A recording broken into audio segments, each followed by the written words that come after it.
Assalamualaikum warahmatullahi wabarakatuh. Hari ini kita kembali berada di channel Bicara Baik, tempat kita berbagi kisah-kisah inspiratif yang bisa memberikan inspirasi untuk kita semua di Kabupaten Bantaeng. Malam ini kita bersama dengan Pak Samsul Kamar.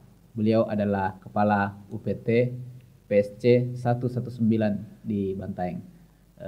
Kemarin PSC 119 sudah berubah status menjadi UPT, Unit Pelaksana Teknis. Pak Samsul akan bercerita tentang seperti apa UPT ke depan. Selamat malam Pak Samsul. Malam Pak. Saya lebih senang kayaknya panggil Kak, lebih mudah soalnya. Oh gitu. Siap, sembarang. Kak, mau izin, mungkin bisa diceritakan tentang awal mula PSC ini 119. Iya, PSC 119. Dulunya ini BSB ya, BSB, Brigade ya. Siaga Bencana. Iya, jadi awalnya sekitar tahun 2009 belum PSC. Iya, Iya, jadi dulu namanya Emergency Medical Service. Emergency Medical Service. Jadi kilas balik ke belakang, Bupati kala itu Iya, dia pernah melihat masyarakatnya meluncur di depan rumahnya mobil pick up penuh penumpangnya. iya, Jadi pas bertanya itu kenapa? Jadi disampaikan bahwa itu adalah orang sakit yang dari gunung dibawa ke rumah sakit. iya, iya, Nah, Pak Bupati waktu itu kaget, oh masih ada yang begitu. iya, iya. Nah, maka itu direspon, dipanggillah dinas terkait, dalam hal ini dinas kesehatan. Iya, Nah, tolong ini bagaimana supaya tidak ada lagi begitu. iya. Mengenai ambulans nanti disiapkan. Dibangunlah Iya. BSB ini. Jadi tercetuslah Emergency Medical Service. Iya, Kadang itu menjadi kado ulang tahun Bantaeng 2019. 2009. Jadi diresmikan sama Pak Gubernur. Jadi Emergency Service ini bergerak di bidang kegawat daruratan sehari-hari. ini masih fokus di Fokus tenaga di Kabupaten Bantaeng, iya. Jadi yang tadi itu termasuk yang tadi apa namanya? Ada orang sakit diantar pakai mobil pickup itu tidak boleh lagi ada yang begitu. Iya. Ini kalau dibilang Pak Bupati kala itu tidak manusiawi. Jadi harus pakai ya nanti kita siapkan ambulansnya. Ambulansnya. Alhamdulillah itu terwujud. Iya. Jadi BSB berkiprah begitu. Pokoknya istilahnya tidak ada orang sakit yang tidak dilayani. Iya, iya, iya. Ya, jadi untuk operasionalnya ada sekitar untuk SDM-nya ada 6 perawat. Iya. Kala itu saya termasuk salah satunya. Oh, iya. Kemudian dokternya ada 20 orang. Iya. Kemudian supirnya ada 3. Nah, itu yang kita menjadi tim. Iya. Pokoknya melayani masyarakat terutama yang membutuhkan pelayanan kesehatan 24 jam. Selanjutnya Dia berubah menjadi BSB atau? iya, jadi 2000 sampai 2013 ini gaungnya BSB ini kan kayak medical emergency service ini berubah menjadi BSB. Kenapa berubah jadi BSB? Karena yang latih kita memang dari BSB Makassar. Jadi kita cuma mereka fokusnya bencana. Iya, kalau kita di Bantaeng mereka juga salut karena kita bergerak di emergensi sehari-hari. Karena ini yang lebih dominan di Bantaeng, ini yang diperlukan. Tapi ternyata hal ini menjadi perhatian nasional. 2013 saya sampaikan tadi ada dari Kementerian Kesehatan berkunjung ke Bantaeng. Ternyata dia dari khusus mengenai kegawat daruratan. Maka dia melihat-lihat kayaknya tertarik. Nah, inilah yang dibawa ke pusat. Maka muncullah ide untuk ini dibuat lebih bagus lagi menjadi PSC. Iya, jadi terbentuklah PSC dan semua instruksi presiden ini 2013 keluar ini semua kabupaten daerah harus membentuk PSC, Public Safety Center. Nah, kalau di Bantaeng diperkuat lagi dengan peraturan bupati ya. Iya. Jadi Public Safety Center itu induknya ada beberapa satgas di bawahnya. Iya, iya. Iya, jadi dari TNI, polisi, kemudian BSB sendiri salah satu satgasnya. Oh, BSB itu Salah satu satgas. Jadi kita khusus untuk pelayanan kesehatan dan emergensi. Iya, jadi kalau dinas sosial ada tagananya. Kita satu di PSC. Iya. Kemudian terus kita istilahnya memberikan pelayanan. Bantaeng tiap tahun kita kedatangan tamu terus. Melihat bagaimana sih PSC itu, karena beritanya keluar itu heboh sekali. Apa yang bikin heboh karena apa yang kita lakukan ini semuanya gratis. Iya, semuanya gratis. Dan ini sampai tahun 2019 kemarin sudah lebih dari 200 kabupaten kota yang berkunjung ke Bantaeng untuk melihat PSC. Nah, kemudian tahun 2020, tahun kemarin ini diperkuat lagi jadi. Iya, jadi karena kita kemarin operasionalnya itu masih ceritanya masih nyantol di dinas. Nah, Kadis Kesehatan mendorong ini bagaimana baiknya supaya ini bisa leluasa lagi untuk berkembang dan memberikan maksimal pelayanan kesehatan. Maka diusullah untuk membentuk UPT. Dan ini berproses kemarin, alhamdulillah disetujui oleh provinsi. Kami bisa membuat menjadi UPT dan kelas A. Kelas A itu strukturnya ada sedikit yang berbeda. Kalau kelas A itu bisa ada tata usaha untuk. Oh gitu ya. Iya. Kalau dia kelas B cuma kepala UPT dan langsung fungsional ke bawah. Iya. Kalau kelas A bisa ada manajemen di situ untuk lebih ini karena skopnya kita satu kabupaten. Nah, siap. Gitu Kak. Iya. Mungkin bisa dijelaskan secara spesifik apa bedanya UPT dengan PSC yang kemarin ini? Iya. Jadi sebenarnya kalau nama itu yang berubah ya. Iya. Kemudian untuk kenapa UPT, harapannya kita mau mengelola sendiri ini. Kita bisa fokus untuk lebih berkreasi dan bagaimana kedepannya berpikir ini kita majukan maksimal untuk pelayanan masyarakat. Iya. Ada kaitannya dengan pelayanan enggak? Ada. Dengan perubahan nama ini? Ya, harapannya kita dengan berubah ini ya seperti sebelumnya kita di sana kebanyakan masih tenaga honorer. Jadi harapannya ke depan ini teman-teman punya semangat karena kalau kita UPT kita bisa mengusulkan ini bisa layak atau tidak ini kita bisa mengusulkan untuk lebih bagus lagi statusnya seperti bisa diangkat untuk tenaga jadi kontrak tenaga PNS begitu. Jadi PNS. Betul. Kak, UPT ini namanya UPT Lontara. Iya. Bisa dijelaskan Kak? Iya. Jadi seperti saya sampaikan tadi, awalnya kita itu Satgas Brigade Siaga Bencana. Meskipun itu kegiatannya adalah emergensi sehari-hari. Nah, jadi UPT harus kita buat bukan nama baru ya, tapi ada yang mengingat bahwa kita itu masih lokalan di Bantaeng. Kita masih berharap kita dikenalnya ini ada sisi kebantaengnya sedikit. Jadi kemarin sempat ada singkatannya itu Lontar sebenarnya singkatan. Apa banyak? Nah, jadi singkatannya itu layanan online tanggap darurat medis dan bencana. Oh gitu ya. Iya. Jadi harapan kita bukan hanya darurat medis sehari-hari, kita juga bersiap untuk bencana. Jadi saya tambahkan informasi, kan biasa ada orang bingung, kenapa ada lagi PSC? Nah sementara untuk bencana ada BPBD. Iya betul. Iya. Jadi di sini saya garis bawahi kalau berbicara skop bencana maka leading sektornya BPBD. Iya, jadi secara nasional memang begitu. Tapi kalau emergensi sehari-hari itu yang belum pernah memang tersentuh selama ini. Jadi 2013 harus ada sistem yang bisa menjembatani kejadian kegawat daruratan sehari-hari sehingga ini bisa maksimal dan bisa menurunkan angka kematian ya gara-gara kegawat daruratan. Iya, jadi PSC. Kegawat daruratan ini termasuk misalnya? Iya, jadi kayak kecelakaan. Kemudian apalagi namanya? Tiba-tiba sakit di rumahnya. Iya, jadi serangan jantung. Iya. Stroke ya.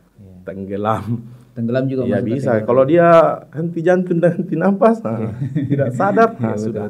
banyak kejadian kegawat daruratan sehari-hari. Kalau kegawat daruratan bencana seperti apa itu? Kalau bencana kan misalnya kalau yang kemarin baru-baru di Bantaeng sendiri banjir. Tiba-tiba banjir. Iya. Ini langsung ditangani oleh. Ya, ini kan kalau skop bencana begini kan kita kesehatan ini kita di ring 2. Di ring 2 kan? Iya, ring 1 itu ya leading sektornya BPBD bagaimana pada saat bencana. Jadi kalau kesehatan belum bergerak memang pada saat bencana. Iya. Jadi dia sesudah bencana baru kita begitu ya kayak. Iya. Terus Kak, selama ini kan ada UPT ini kebanyakan menangani kegawat daruratan medis. Iya. Kira-kira kasus-kasus apa yang paling banyak dalam mungkin sebulan terakhir rata-rata? Ya, jadi untuk Mei kemarin ada masuk tercatat sebanyak 25-an ya. 25-an kasus. Ini dominan untuk bulan Mei ini kecelakaan lalu lintas. Iya. Jadi untuk kasus ini sendiri informasi ini kita tangani ada memang satu pos khusus untuk kecelakaan. Itu dia berpadu dengan kepolisian dalam artian lalu lintasnya. Jadi ada pos terpadu namanya. Isinya itu polisi lalu lintas, kemudian medis sendiri, kemudian Pol PP dan Disub Dinas Perhubungan. Ini posnya yang di lampu merah. Jadi semua kasus kecelakaan ini yang tangani. Jadi sistemnya telepon masuk entah ke polisi sendiri 110 atau ke call centernya PSC, maka ini akan direspon langsung menuju TKP menindaklanjuti laporan yang jadi masuk. Mereka bergerak bersama-sama iya, ke lokasi kejadian. Jadi penanganan medis ditangani oleh PSC. Iya. Untuk yang lainnya kepolisian. Siap. Kalau di PSC ada dokter juga ya Kak? Ada dokter. Itu dokter. Jadi kalau di PSC sendiri dari semua personil ada 7 orang. Begitu. Iya, jadi mereka sip. Mereka dokter umum. Iya. Dokter umum ya Kak? Iya. Jadi begitu ada kecelakaan misalnya ditangani, dokternya ikut juga ke sana? Dokternya ikut. Jadi SOP-nya kami itu semua telepon yang masuk kita respon. Ya, kemudian satu tim meluncur ke sana, biasanya 1 dokter, 2 perawat, 1 sopir dalam 1 ambulans. Iya. Angka 119 ini nomor call centernya ya? Ya, ini call center se-Indonesia. Se-Indonesia kan? Iya.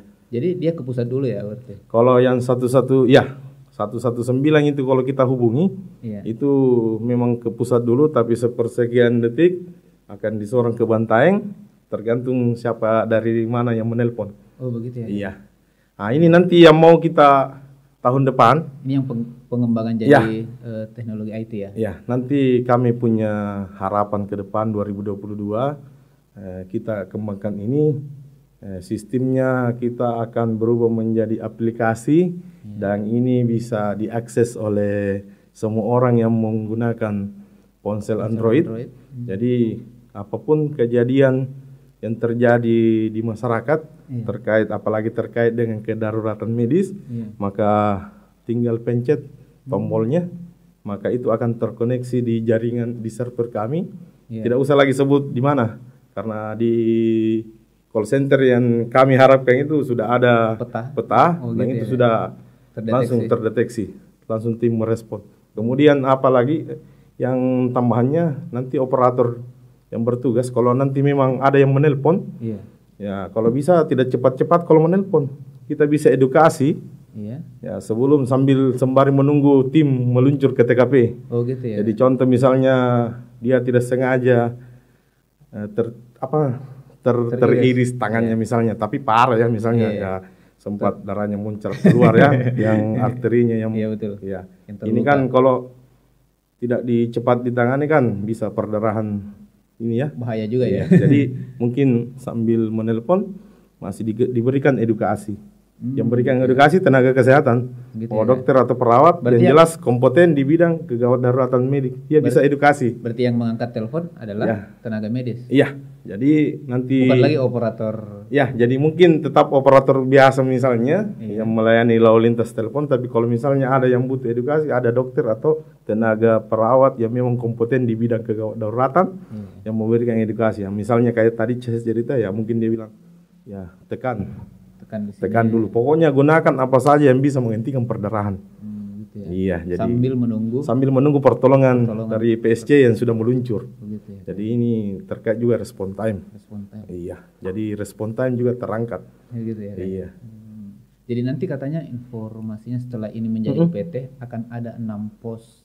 Sekarang sudah ada 6 pos. Sudah ada ya. Iya, jadi Sudah ada 6 pos. PSC sekarang jadi UPT sudah ada 6 pos. Yang pertama pos kota Jalan Pahlawan, yang kedua yang saya tadi sampaikan pos terpadu. Iya. Ya, kemudian yang ketiga pos Campakaloe, Iya. pos Loka yang berbatasan, yang dua ini berbatasan dengan Jeneponto. Ponto. Kemudian yang dua lagi berbatasan dengan Bulukumba, pos Marina dengan pos Banyorang. Banyoran. Iya. Jadi kendalinya tetap di Ya, jadi call center nanti harapan kita ada di pusat call center. Itu nanti yang akan menjadi semacam polisi kalau saya maksud. Iya. Lalu Mengatur lintasnya lalu lintasnya. informasi. Gitu ya. Jadi kalau harapan kami juga kalau bisa nantinya semua masalah kedaruratan, kejadian-kejadian yang membutuhkan pertolongan bisa melalui call center ini. Jadi kalau ini sudah jadi, maka yang dibutuhkan nanti banyak relawan. Oh, jadi akan disiapkan relawan. Jadi kami untuk relawan, kami sudah ancang-ancang tahun ini sambil menunggu itu jadi. Tahun ini kami rencanakan sepanjang sampai akhir tahun kami akan keluar untuk memberikan edukasi atau pengetahuan tentang PPGD. Pertolongan pertama gawat darurat. Jadi untuk awal ini kami masih untuk level SKPD yang biasa kami bekerja sama terlibat di lapangan. Contohnya Pol PP, pemadam, polisi, kemudian babinsa. Nah, yang sudah pernah kami latih itu kepolisian lalu lintasnya. Kemudian minggu depan ini rencananya Pol PP dengan Damkar. Oh, begitu ya. Iya, nanti kami buka kelas, kami memberikan pelatihan PPGD. Jadi mereka ini akan tersebar begitu ada kejadian misalnya kegawat darurat, mereka harapannya mereka salah satu yang temukan misalnya ini yang sudah tahu bagaimana sih sistemnya, karena nanti kita akan sampaikan pada saat pelatihan, dan kami juga memberikan pelatihan sekaligus praktek. Jadi termasuk ya tadi dilatih untuk namanya ini pijat jantung luar ya, RJP ya, sama bantuan napas, tapi karena pandemi bantuan napasnya ditunda. Ya, bantuan napasnya melalui mulut ke mulut tidak bisa, harus pakai cara lain. Kemudian bagaimana kalau dia tersedak misalnya, bagaimana kalau dia pendarahan gara-gara luka, atau bagaimana kalau kecelakaan dia patah, sampai kita latih bagaimana teknik evakuasinya. Teknik evakuasi. Iya, karena sebenarnya kalau kejadian kecelakaan tidak semua pasien harus langsung diangkat. Begitu ya, guys? Iya, ada beberapa kasus justru pasiennya mati gara-gara salah angkat. Nah, ini yang perlu kita juga sampaikan, termasuk juga ada kan kebiasaan di masyarakat, habis kecelakaan pasiennya tidak sadar langsung dikasih minum. Langsung dikasih minum. Nah, ini juga berbahaya. Iya. Karena ini bisa menyebabkan embol ya, ada sumbatan di jalan napas. Bisa bikin sesak. Edukasi ini yang akan dilatih kepada para relawan. Jadi target kami SKPD yang terlibat dengan yang biasa kami temani di lapangan. Kemudian berikutnya komunitas-komunitas. Jadi Karang Taruna juga sudah bersiap. Gitu ya, kan? Iya. Kemudian target kami ya ini kan Karang Taruna jaringan yang sampai ke desa. Jadi kalau level kabupatennya baru kemudian tiap desa. Jadi untuk informasi untuk desa, dari 67 kabupaten desa, baru sekitar 17 desa yang pernah dari tahun 2016. Jadi ini kami tinggal menyusun bagaimana target ini selesai sampai akhir tahun ini. Gitu ya, Kak? Ya. Jadi ke depan sudah mulai diterapkan IT ini. Kalau sudah ada IT-nya, relawan juga sudah siap. Ya, begitu ya, Kak? Siap. Selain IT, alat komunikasi lain selain yang jadi nantinya yang kami rencanakan, yang pertama kan 119 tadi. Kita tetap pertahankan itu, karena itu satu-satunya yang gratis memang. Jadi mau pakai HP, mau pakai telepon rumah, tekan 119 itu gratis. Gratis. Iya. Kemudian yang kedua kita pakai line phone yang dari Telkom, tetap itu kita punya karena wifi-nya kan dari situ ya. Kita tetap buka line-nya itu.